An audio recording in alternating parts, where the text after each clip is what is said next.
What's up, YouTube? Shawn DaGamer here, bringing you guys a quick little review for X-Men Apocalypse. We're not going to talk too long about this movie because the movie itself was it was a really good movie. It had some flaws, but not enough to take you out of the movie.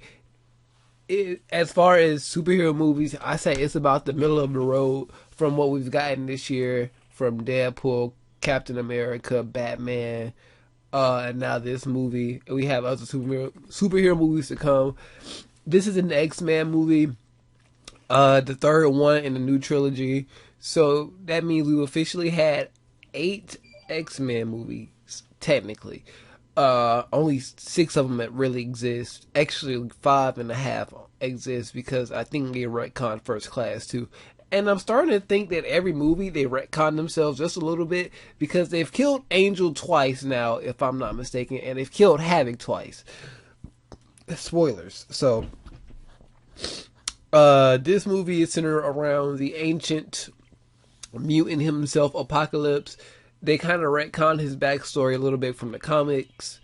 They went and got some different horsemen, and as you know in the movie, the horsemen in this movie are Storm, Magneto, Psylocke, and Angel.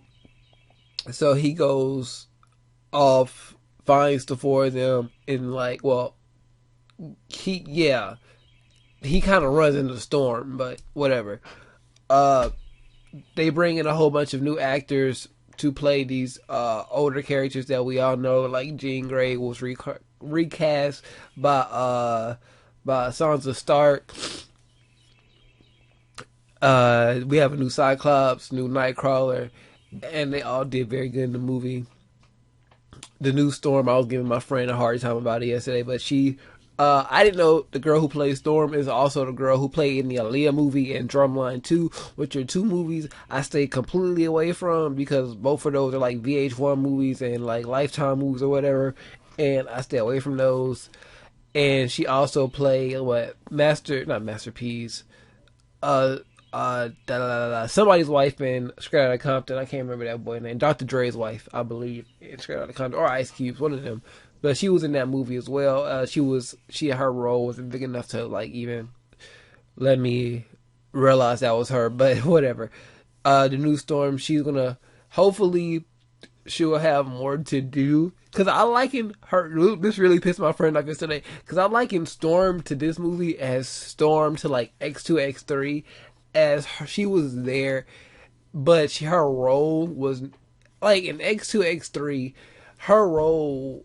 Storm's role just kind of dropped a little bit, it seemed like to me, but in X1 she was more prominent. So I feel like hopefully in the next couple of movies Storm will get a more prominent part of the movie along with other characters like Psylocke. Hopefully she comes back in another movie. They teased off some other things for other movies like X32 or X23 female Wolverine will have the 2 claws on her hands and the ones on her feet. Hopefully we'll still get that Gambit movie. I haven't heard anything about that in a while. I still want to see that. Come on, Channing Tatum. Other than itself, the movie was really good. As far as X-Men movies, it's up there with some of their better ones. It's in the middle. Just like I say, this is a good movie. It's one thing I like about the X-Men movies is they still have some kind of comic book value to it. Because if you look at something like Captain America Civil War, for example, or Batman or Superman, they have these serious undertones to them. We're still trying to do some comic book stuff, but X-Men still seems more like a comic book movie. Some of the people that actually stood out this movie the most to me was Quicksilver. I actually like Quicksilver in this movie a lot. He was very funny. His little slow motion scenes this time made a lot more sense. Well, I don't say made a lot more sense, but they were very well placed, well timed within the movie because this movie was very serious tone for the most part of it. It had a lot of jokes every now and then, especially when you talk about Magneto's family. What happened in that situation, that was heartbreaking. What happened to Magneto's family is heartbreaking because he did the right thing. I don't want to go into too much of spoilers, but the whole Magneto story was tragic. It's wow. So it shows how Professor X goes bald. There's a whole bunch of different things, and they started teasing off like things for the future, like the Phoenix Force, like Psylocke is still out there somewhere. X-23, so they have a lot of different things they can play with in future movies. Is what I'm trying to say. They set up a lot for their next trilogy, which I believe is going to a Dark Phoenix, and then bringing in X-23 and a whole bunch of other stuff. So the team going into this, because there were rumors with first that Jennifer Lawrence was kind of done playing Mystique, but it seems like she should be in the next couple of X-Men films, hopefully, because her Mystique is pretty good, even though she's not in the blue CGI all that often. When she is, it's worth it. So hopefully she comes back to play Mystique. All the characters are set. So it's Mystique, Storm, Jean, Nightcrawler, Cyclops, Beast. I believe that's the team. I might be and Quicksilver and Pietro. So oh my god, it's time for me to end this. So if you haven't seen the movie yet, go see it. If you have seen it, leave what you thought down below.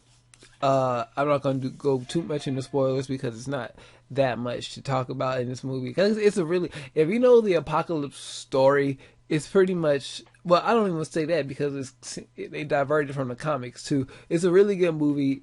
Go see it. I don't want to talk about it too much without spoiling a lot, and I don't really want to spoil the movie just yet. I might do a full spoiler talk, and I have to you hear that in the background. So just wanted to give you guys that. Go see the movie. It's a really good movie. I recommend it. I want to go see it again. I want to go, if you can, I'll probably go see it in 3D matinee time, just because some of the effects do look like they'll be really good in 3D, especially with Magneto doing what he was doing in the movie. Because Magneto, what's crazy is, I will say this, Apocalypse has the power to amplify your powers to its max potential. He didn't have to do that with goddamn Magneto. That should let you know something, because there are like levels of mutant shit, and Magneto is like god tier, you know what I'm saying, Omega level. So he didn't even have to like increase it. He just had to give Magneto a speech, and Magneto's powers unlocked. So I just thought that was kind of cool, just how powerful Magneto really is. So if you guys want more in-depth stuff, I'll probably leave some links down there to Emergency Awesome, like I always do, which I got to go update some links down there as well. So like I said, comment down below if you've seen the movie. If you think I've left anything out, let me know. Like this video, share this video out with your friends, subscribe if you haven't already. If you want to follow me if you want to follow me on anything other than YouTube, Facebook, Instagram, Twitter, and Twitch, all linked down in the description below. I just literally woke up. I haven't even showered and brushed my teeth yet, so let me go do that. With all of that being said, I am Shawn DaGamer, and I am out of here.